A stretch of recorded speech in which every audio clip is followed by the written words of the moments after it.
Alors, bienvenue dans notre formidable village. Nous sommes bien heureux parce que tous les enfants ont bien fini l'année académique. Personne n'est décédé, personne n'est tombé malade de cette maladie tout à fait étrange, Covid, maladie venue d'ailleurs. Cette maladie qui a arraché finalement la vedette à tous les autres maladies, y compris à notre paludisme local bien aimé, qui en est jaloux. Parce que le paludisme a bel et bien constaté que le Covid à lui seul possède 12 vaccins. De quoi s'agit-il? Quelle est cette injustice?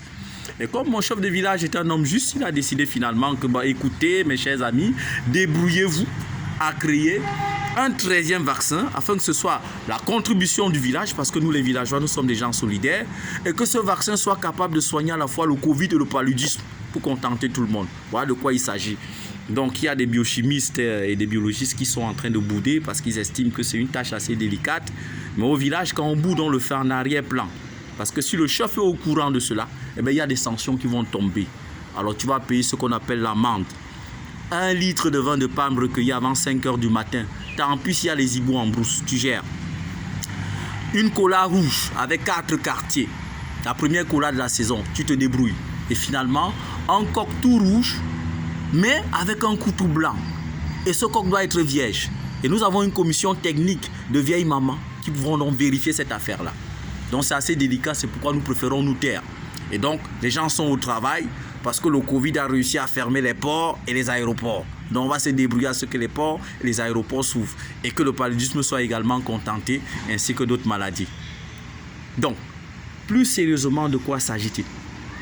Il s'agit d'une petite communication à l'endroit de la jeune génération consciente qui nous fait le plaisir de temps en temps de nous apporter leur modeste critique et parfois des propositions en inbox.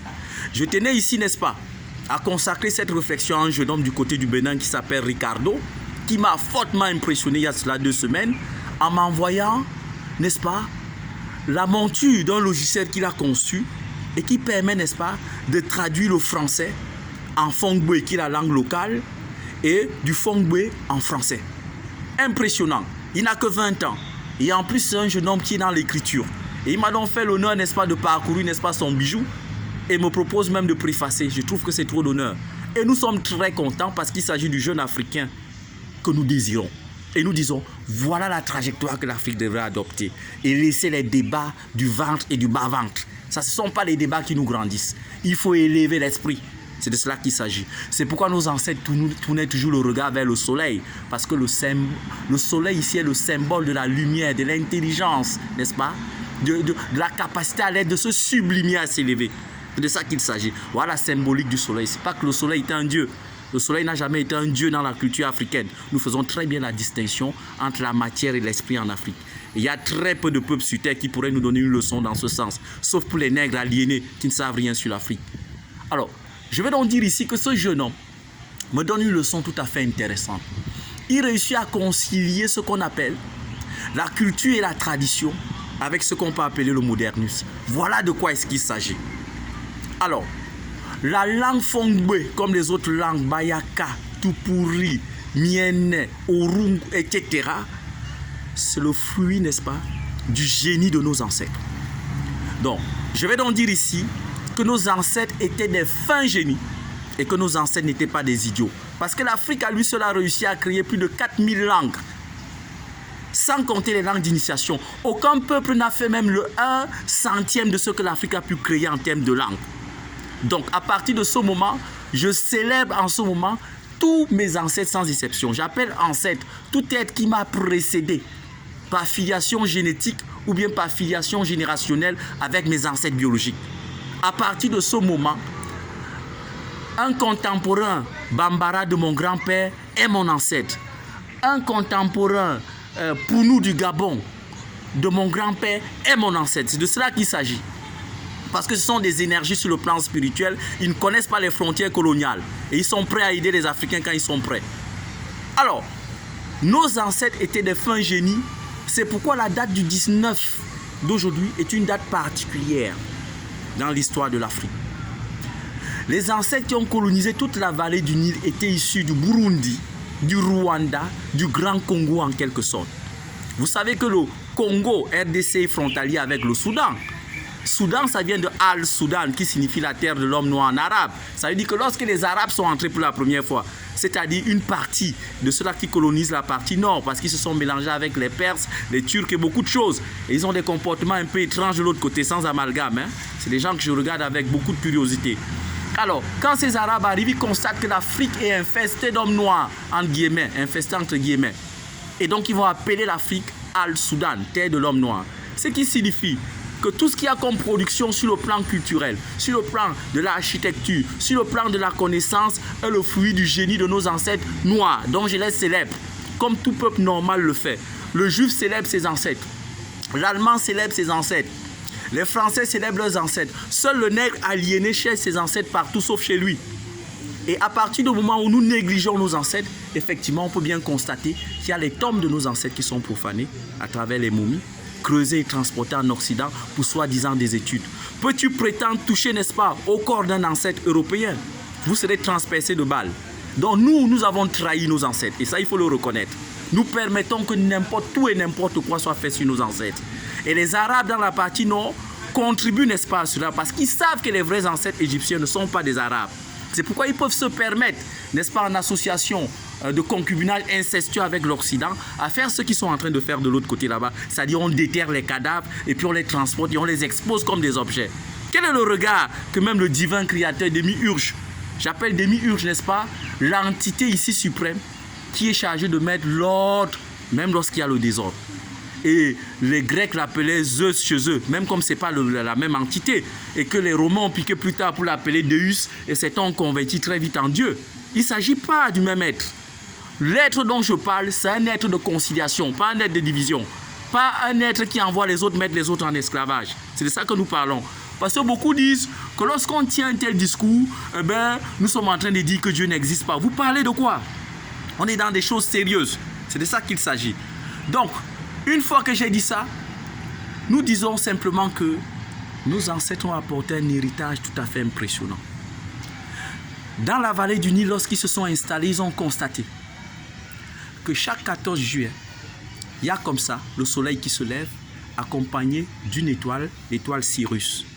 L'étoile Sirius appartient, n'est-ce pas, à la constellation M45, la constellation du Grand Chien, qui se situe à 45 degrés, n'est-ce pas, dans la latitude de Memphis, et qui est constituée de 7 étoiles majeures qui donnent la forme d'un chien. C'est pourquoi on l'appelle la constellation du chien.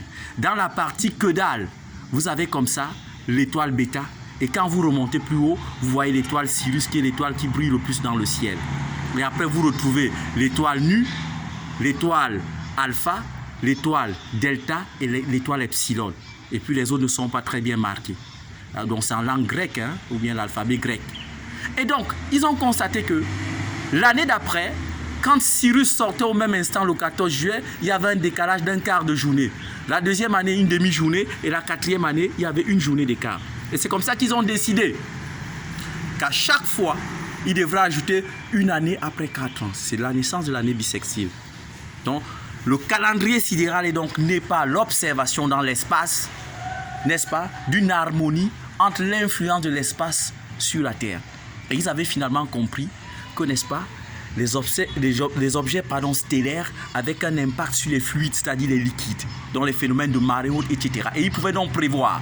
Et pendant cette période de crue, ils se retiraient sur les montagnes, observaient la nature, faisaient des calculs, recherchaient leur place dans le cosmos, essayaient, n'est-ce pas, de se situer pour comprendre quel est le projet, n'est-ce pas, du démiurge, c'est-à-dire l'être qui les a envoyés sur Terre. Et comme ils constataient qu'il y avait de l'ordre dans la nature, ils avaient donc décidé que bon, cette nature ne peut pas être le fruit du hasard, ça veut dire qu'il y a une entité à la base. Et c'est pourquoi dans chaque langue africaine, il y a une dénomination pour le démiurge, que les Grecs vont plus tard appeler Zeus, pas pour identifier le même être. Ils vont appeler leur dieu là-bas Zeus, qui va se muter en Deus, comme on dit souvent en latin, et du Deus va venir Dieu. Mais ce n'est pas la même entité. Parce que l'entité dont nous parlons, d'après le paradigme africain, c'est une entité qui devait concilier la création. Ce n'est pas une entité qui divise. Tandis que l'entité dont eux ils parlent, c'est une entité qu'eux-mêmes ils ont peint à leur couleur et qui a créé tous les dégâts que vous avez vus durant les près de 400 ans où on a traumatisé nos ancêtres au point où nous sommes passés des êtres les plus peuplés de la planète aux peuples les moins peuplés. Parce que, d'après les calculs de Madame Diop, l'Afrique avait près de 900 millions d'habitants. sans exagération. Mais à la fin de la traite, il y avait environ 300 à 400 millions d'Africains qui restaient. Mais eux, ils disent qu'ils reconnaissent la mort de 36 millions d'Africains. Qu'est-ce qu'eux, ils appellent mort? Ils disent ceci. Quand on venait dans un village et qu'on voulait récupérer un chef de famille, il devait se battre. Et pour le tuer mentalement, on tuait tout le reste de la famille et on le récupérait tout seul. Et donc, ils disent que tous les autres morts qui se retrouvent là comme ça dans la nature, on appelle ça les dégâts collatéraux, donc on ne les compte pas. Et vous comprenez donc que dans ce paradigme, Sarkozy peut très bien bombarder la Libye pour dire voilà, je cherche à tuer Muammar Kadhafi, même s'il y a 100 autres millions ou bien 100 000 autres personnes qui meurent, il appelle ça les dégâts collatéraux. Donc c'est un paradigme qui est propre à certains peuples. Et nous pensons que toute vie est utile. Donc, pour revenir sur ce calendrier, nos ancêtres avaient constaté que ce phénomène se reproduisait chaque 1460 ans.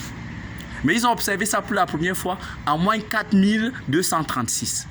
Donc, pendant 1460 ans, nos ancêtres scrutaient l'espace. Extraordinaire. Je suis en admiration devant ces ancêtres-là. Nous sommes même le produit de la paresse par excellence. Et nous targuons d'être des gens modernes. Modernes par rapport à quoi? Nous sommes dans des copies et des photocopies. Il faut retrouver la trame initiale, c'est-à-dire se reconnecter à l'ordre de la nature. Retrouver, n'est-ce pas, tout le matériel et le bagage que les ancêtres ont laissé en héritage. Les près de 2000 papyrus qui ont été volés dans la bibliothèque d'Alexandrie qui se retrouvent en Europe, ils forment leurs enfants avec et nous sommes là comme des naïfs en insultant nos ancêtres, en refusant nos noms. Parce qu'on prétend que voilà, nos ancêtres étaient des maudits. Nos ancêtres n'étaient pas des maudits, c'était des fins génies. Après, dans chaque famille, il peut y avoir des personnes qui sont déroutées, des personnes qui se comportent mal, mais globalement, nos ancêtres nous ont laissé un héritage formidable en médecine avec Imhotep, qui a inspiré le père de la médecine dite moderne, Hippocrate. Parce que lui-même, il reconnaît qu'Imhotep, n'est-ce pas, était le père de la médecine. Et lui, c'était un noir, Imhotep. Alors, nous avons en architecture celui qui a conçu les pyramides à Sankara, c'est Imhotep.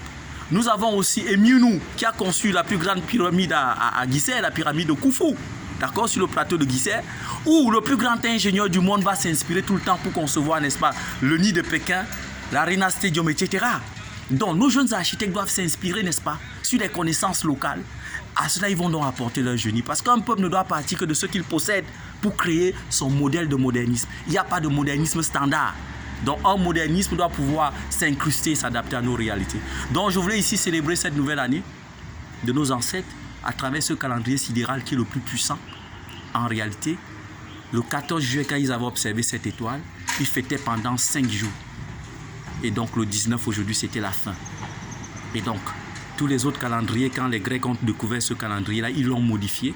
Et deux papes ont ajouté 2 mois, août pour Auguste, et juillet, je pense, pour le pape Julien. Et ça a modifié tout le calendrier parce que là, Noël, ils le fêtaient d'abord en mars et ils l'ont ramené en décembre. Donc, je ne me sens pas personnellement concerné par ce type de tripatouillage. Je préfère croire ou bien je préfère observer des phénomènes qui sont en phase avec la nature. Et je dis que nos ancêtres avaient raison. Bien des choses à vous.